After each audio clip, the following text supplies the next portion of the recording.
Erwin Rommel is probably the most respected military commander to ever fight for Nazi Germany. Allied generals admired him. Historians called his North African campaign the nearest thing to war without hate. For decades, he's been held up as proof that you could serve Hitler and still fight with honour. The one clean general in a dirty regime. But recently declassified archives tell a different story. One where Rommel's greatest victories nearly triggered a genocide that would have murdered 500,000 people, and where that so-called clean desert war was fought over a network of forced labour camps filled with Jewish civilians.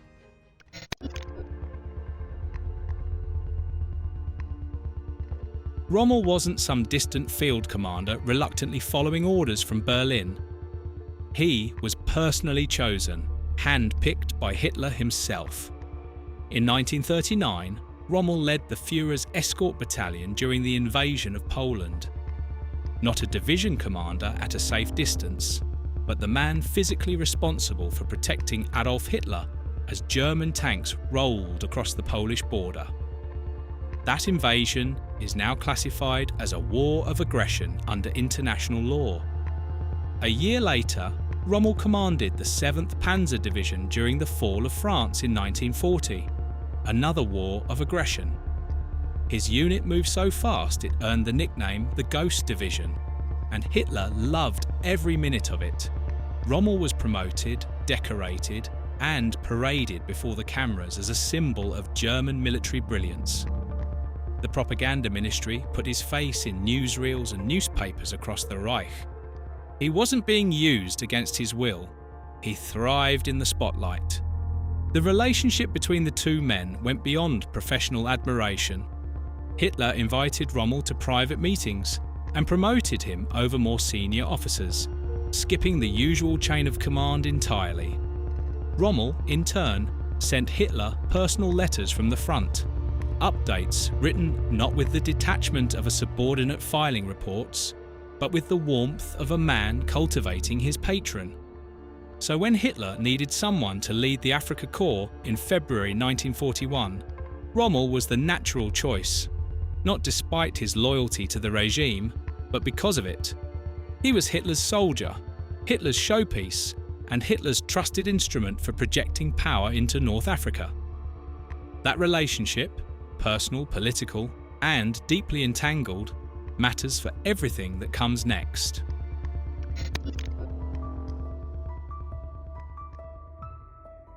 Rommel himself later described North Africa as the nearest thing to war without hate. That single phrase became the bedrock of his legend. It painted a picture of two armies dueling honourably across empty sand. No civilians in the crossfire, no ideology poisoning the battlefield. Just soldiers doing their jobs.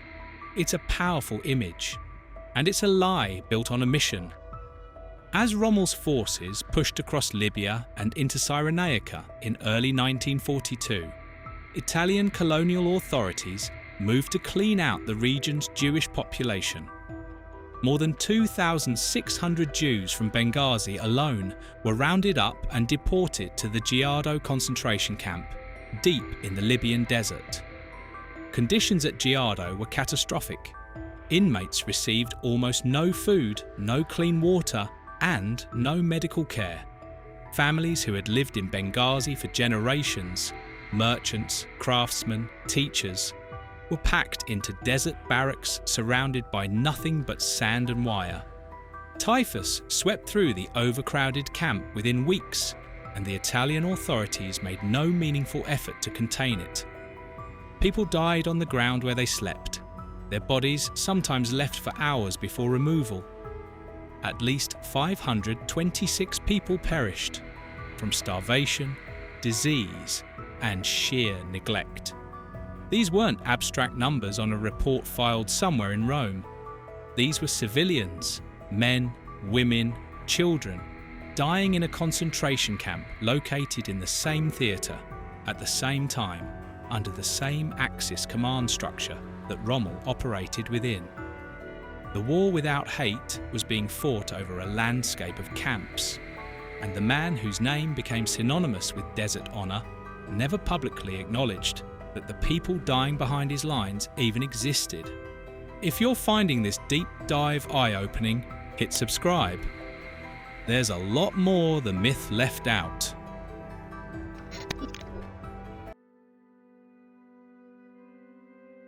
Rommel's advance didn't just enable persecution from a comfortable distance. When Axis troops occupied Tunisia in late 1942, the persecution moved directly into his operational theatre, and it became structural. SS officer Walter Rauff arrived in Tunisia and organised an Einsatzkommando that coordinated directly with the Wehrmacht. Rauff wasn't some rogue agent operating in the shadows. His unit worked alongside military command, and his activities were logged in detail. Roughly 5,000 Tunisian Jews were forced into more than 20 labour camps scattered across the country. They weren't building roads for civilians. They were conscripted to dig the very fortifications that Rommel's army would fight behind. Trenches, bunkers, defensive positions. The infrastructure of Rommel's war was built with forced Jewish labour. Rauff's own diary records the arrangement with chilling bureaucratic precision. 3,000 Jews drafted, marked with yellow stars. Their community organisations forced to fund their own imprisonment, to pay for the supplies that kept the camps running. Non-compliance was met with severe reprisals. At least 2,500 Tunisian Jews died during just 6 months of German rule. 6 months. That's the distance between Rommel's arrival and the collapse of the Axis position in North Africa. This wasn't persecution happening somewhere nearby, while Rommel fought his honourable war in the other direction.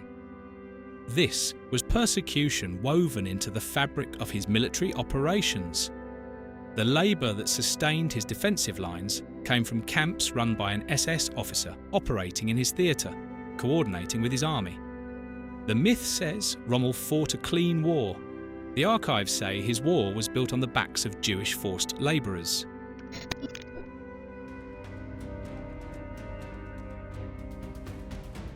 Here's what most Rommel admirers have never heard, and what changes everything about how we understand the North African campaign.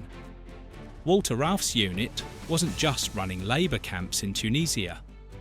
Research by historians Klaus-Michael Mahlmann and Martin Kuppers, published after years of work in declassified German and Allied archives, reveals that Rauff's Einsatzkommando was an advance team for something far worse.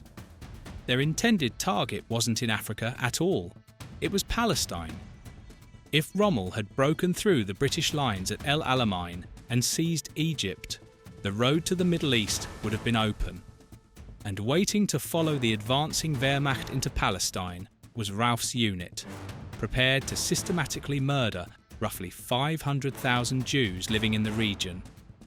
The operational model was identical to what the Einsatzgruppen had already carried out across Eastern Europe and the Soviet Union. Mobile killing squads following behind the frontline army, liquidating Jewish communities town by town. The only thing that stopped it was Montgomery's victory at El Alamein in October and November of 1942. Think about what that means.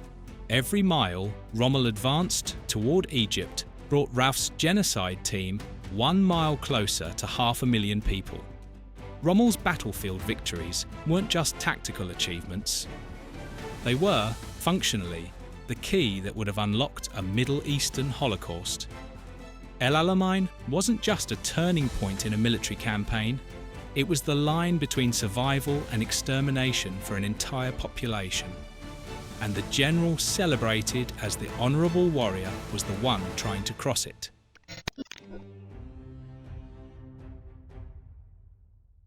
Rommel left something else behind in the Egyptian desert, something that's still killing people today. Under his command, German and Italian engineers laid vast minefields near El Alamein. The Germans called them Teufelsgärten, Devil's Gardens. These weren't scattered defensive positions. They were massive, horseshoe-shaped belts containing millions of mines, designed to channel attacking forces into kill zones. As a tactical decision, it was effective. As a human legacy, it's been devastating. When the war moved on, the mines stayed. Nobody came back to clear them. Decades later, they're still buried in the Egyptian sand, rusted but functional, their firing mechanisms preserved by the dry desert air. Estimates suggest millions of unexploded devices remain across a vast stretch of the Western Desert, covering land that holds significant oil and mineral resources. Egyptian civilians, farmers, herders, Bedouin families, children playing in the wrong patch of sand, have been maimed and killed by these mines for generations.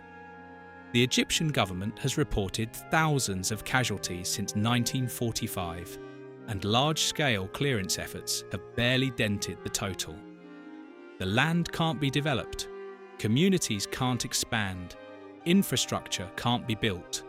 The Devil's Gardens are still doing exactly what they were designed to do, denying ground and inflicting casualties. Only now, the casualties are Egyptian families instead of British soldiers. Rommel's tactical brilliance didn't end when the war did. Its consequences are measured in limbs and lives lost every year, 80 years after the last shot was fired.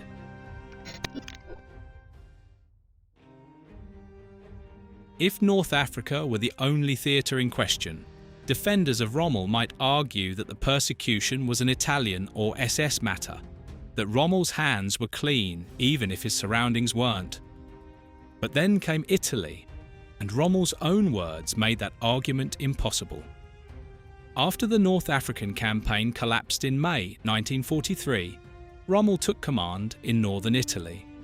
When Italy switched sides in September 1943, abandoning the Axis and joining the Allies, Rommel issued what became known as the Gesindel-Befehl, the rabble order. His instructions were explicit. Former Italian allies who resisted German authority had, in his words, lost every right to mercy. They were to be treated with the harshness due to rabble. That language wasn't vague. It wasn't open to gentle interpretation. Historians have linked the Gesindel-Befehl directly to a wave of brutal reprisals, summary executions of Italian soldiers who refused to lay down their arms, mass deportations of prisoners of war, and violent crackdowns on civilian populations across northern Italy. The wording mirrors the kind of exterminatory anti-partisan orders issued on the Eastern Front, where such language routinely translated into massacres of unarmed people. Under Rommel's authority in northern Italy, roughly 600,000 Italian soldiers were disarmed and deported to German labour camps.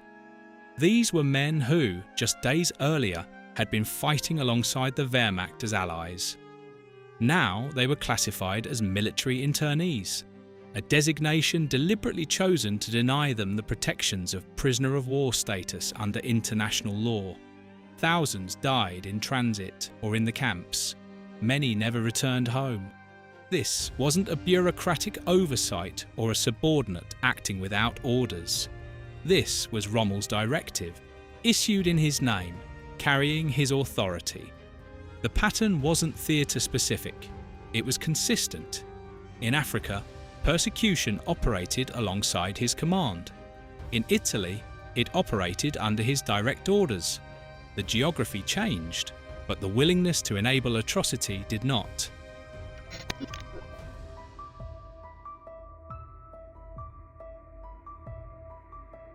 This is the part that makes the strongest case against Rommel, and it comes from the very evidence his defenders cite most often.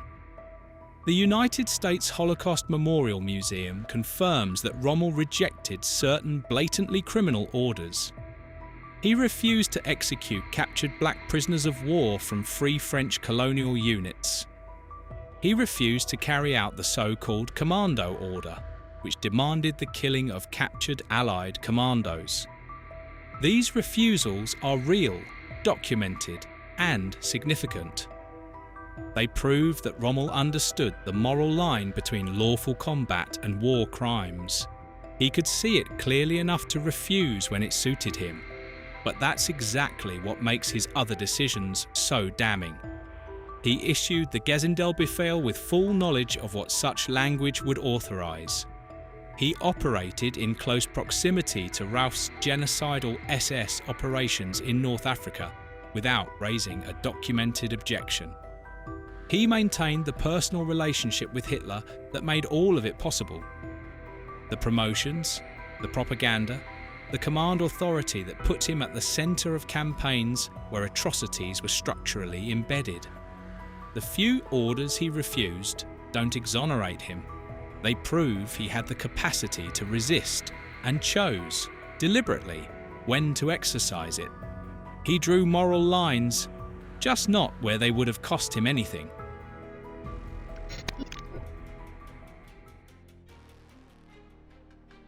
On October 14, 1944, Rommel was forced to swallow cyanide after being implicated in the July 20th plot to assassinate Hitler. The regime gave him a state funeral and told the public he died of his wounds. His death should have ended the story, but the myth was too useful to die with him. In the post-war years, former Wehrmacht generals needed a hero, someone whose reputation could rehabilitate the German military in the eyes of the Western Allies. Rommel was perfect. Dead, unable to contradict anyone, and already famous. His name appeared in the Himmerod Memorandum, a secret document drafted by former German officers in 1950 that lobbied for West German rearmament and the early release of convicted war criminals. The argument was simple. Germany's soldiers had fought honourably, led by men like Rommel, and the new Cold War demanded their rehabilitation. The clean Wehrmacht myth spread from there. It seeped into popular culture, into films, into the way an entire generation of Germans understood their own military history. And Rommel sat at the centre of it. The desert fox, the chivalrous warrior, the proof that not all of Hitler's generals were monsters. In his hometown of Heidenheim, a monument still calls him chivalrous and labels him a victim of tyranny. But the archives eventually caught up with the legend. Today, that monument sits beneath a counter-monument, a memorial to the victims of the mines his forces planted in the Egyptian desert. Two truths, one on top of the other, neither able to erase the other entirely.